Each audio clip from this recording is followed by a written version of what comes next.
দেখা যাচ্ছে বিভিন্ন মসজিদ, মাদ্রাসাত, এতিমখানাত আসলে হুজুররা বলতেছে বিভিন্ন ক্ষেত্রে দান করার জন্য।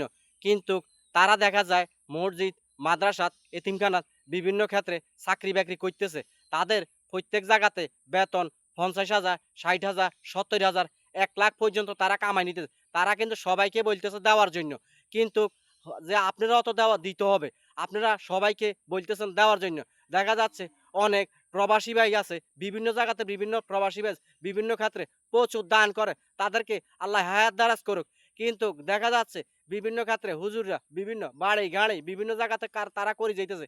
কিন্তু তারা দেখা যাচ্ছে কই দানের হার তারা কিন্তু দান অত বেশি কইরতেছে না। কিন্তু আপনারাও তো একজন আলেম। আপনারাও তো দান করতে হবে বিভিন্ন ক্ষেত্রে। তাইলে মানুষ আর ওইগুলা সমালোচনা করতো না আপনাদের ব্যাপারে। এখন আপনারা দান করতেছেন না পরিপূর্ণভাবে। তাই আপনাদের ব্যাপারে বিভিন্ন জায়গাতে মানুষের সমালোচনা করার চেষ্টা করতেছে।